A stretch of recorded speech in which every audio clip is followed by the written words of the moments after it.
So you got into the Corso game, and then you got to the point of, all right, American Corsos maybe not maybe are not the top of the line route. How did you get to the point to where you decided, or how did you even get in the lane of start getting animals outside of the country? Like, when did that become a You thing for know, you? it was a blessing. I'm gonna Talk tell you about it. why. I'm gonna tell you why. I had a situation where there's a dog named X Man Brutus. I seen it on your website. Yeah, Brutus X Man. He worth 600K. He's the Jesus. first blue dog to win a world championship. He was actually leased out in Minnesota. He was leased out for 100 grand for a year, and they tried to keep him. You know, they tried to keep him. And in the meantime, I started doing the research, and that's one of the other things that I got to tell you. You have to do your research on anything you're doing, no matter what. You got to put that research in. I remember my baby mama like, go to sleep. Like, why are you up? I'm up on the net talking to all these people in other countries, just picking their brain. So talk to me about that process. Like, how are you doing the research? Like, what do you have to do research to make sure you get in a quality any type of dog? Because you got to take your chances, which means that you're gonna have to buy a dog first, and you're gonna have to see what the dog is. Like, no matter what, there's no really way to cut that corner because I had to buy a dog. I had to see that this dog was cool, but then I wanted that fire. I wanted some shit that didn't nobody have. You know what I mean? And Mm-hmm. that's just bottom line. That's what it came down to. But there was this lady in California. I ain't gonna speak on no names, but there was a lady in California, you know what I mean? And she was breeding a dog with X Man. I had waited. Um, I put a deposit down on the litter. I came all the way there. The dog was like 7 weeks, and I got there, and I went there probably like 5 days early because I wanted to take my kids to the beach. I was like, I'm gonna go to L.A. I'm gonna go to Santa Monica. I might as well take them to the beach. And enjoy the beach, and then bring the dog back. So I get there, and she's like, "Oh, I gotta let you know the dog's sick."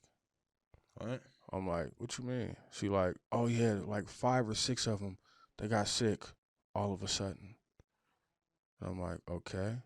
So parvo's a big thing, but I hadn't really dealt with it, and I didn't know whether she was telling the truth or lying. But anyway, she's like, well, I'll let you know in like 5 days if he cool." So I stayed out there, and she told me, "Okay, well he passed. A few of them made it though, but he passed." I didn't believe it. Make a long story short, I didn't believe none of that.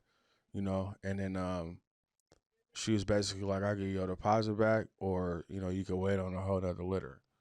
And I hopped online and I found out where that dog came from. I hit him up immediately. Mm-hmm. I'm like, "Look, bruh, what you got over there? This fell through. What you got?" Right. And it was almost like damn near a similar price. It was probably because the shipping was so much more. It was the same price for the dog, but the shipping was a couple grand. And I hit him up immediately, and I was like, "Look, bro, send me this dog." He sent that dog, and when that dog touched down, I knew the difference. I knew that everybody else had the bullshit. They didn't have a fire, you Like, know. what could you tell about the dog that made it? Man, everything from the head, the body, the structure, just the character of the dog. Dog breeding is an art. Mm-hmm. Anybody could, like I said, anybody could tie two dogs together and say, "Look, we didn't came out with this litter," you know. But when you really have those specimens, them dogs that you like, "Look, man, I got dogs at the house I wouldn't sell for 50K right now, Mm. easy." Several of them, I'm not gonna let them go because they are the base of what I'm doing. But it took me to really understand that.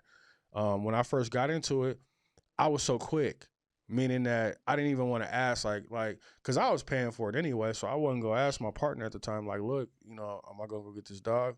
Because you're gonna try to talk me out of it." My baby mom was like, "Nah, you're gonna try to talk me out of it. I don't want you to talk me out of it. I'm just gonna go do it." So I leave. I went to Cali to pick up another dog, you know, and I came back with it, and I was like, "There's another dog." I hit up New Jersey, got another one. You know what I mean? And those dogs was really hella regular to what I'm doing today. And those people that I bought them dogs from, they want to spend with me. They all want my blood. Right. Because I started building relationships with a lot of people in a lot of other countries. Chile Santiago, You know, I got 3 more coming from there, but that's one of my favorite people. Shout out to Julio. Um, even Barcelona, Spain, you know, Argentina. You know, I just got several dogs from Romania. I'm bringing in pregnant females. It's a whole different ball game compared to just wanting to breed a dog. But you got to be willing to take them chances, and you also got to build up them relationships in those avenues. You know, it didn't happen overnight. That shit took